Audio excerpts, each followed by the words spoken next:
Hey everybody, this is Kristen Lynch and I'm here with Keith Jennings with Jennings and Associates Financial Advisors.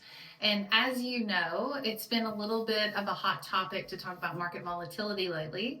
And we tend to increase our calls to our clients and we get increase in calls from non-clients. So we thought we'd discuss maybe some of the activities or priorities you need to be thinking about when you see market volatility. So as we walked through that, we've been talking in the office about what is the main thing or what's your top item that you think people should be paying attention Everybody likes a good to-do list. Right.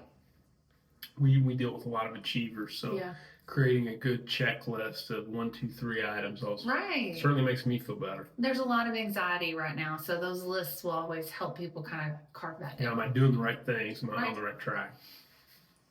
So one thing we talked about, Kristen, right out of the gate was what is the top thing or what is on that top 3 list? And one of the items that we agree on is for investors today, if you feel anxious about market volatility and you're watching your balance move and it's moving too much, particularly in recent days it's declining in a pace you're not comfortable with.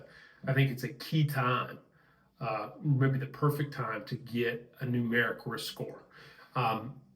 As we talk about so many times, for some advisors, they describe a client's risk tolerance in language like they say, you're aggressive or you're conservative.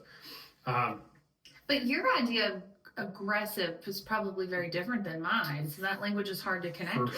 For sure. When we talk about it to clients, our team, we talk in mathematical terms. When you get pulled over by the police, they don't say you're going too fast. They might say that, but then they evidence that on your ticket that you were going 15 miles over the speed limit.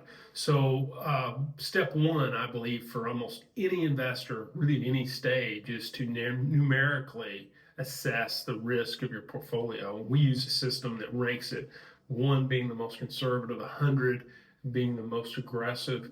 So obviously, if you're a 90 on your risk score, you would naturally expect a lot of volatility and decline in balance when the market's not responding well.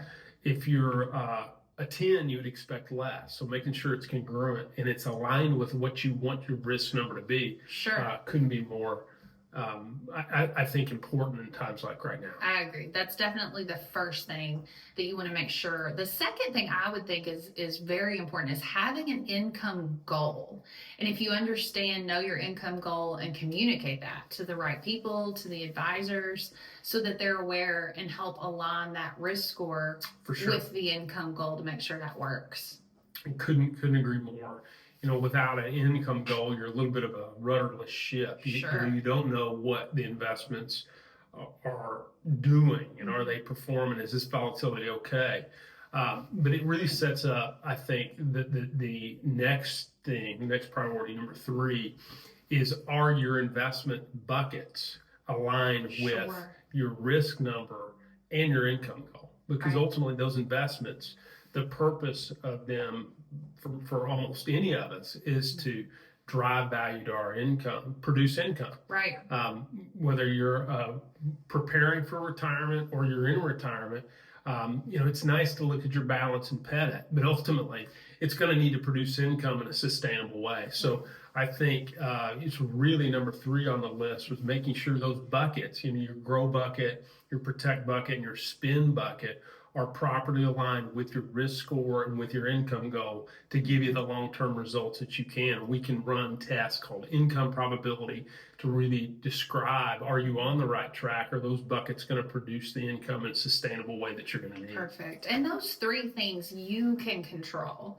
At the end of the day, in a world, in an economy like this, everything can feel very out of control. So those 3 items you absolutely can control and we feel are the most important priorities to be aware of, to communicate to your advisors, and to just make sure that you're staying on top of what's most important to you. Totally. One thing I'd add to that comment, I think a lot of financial press likes to pontificate or suggest they know what's going to happen to the stock market.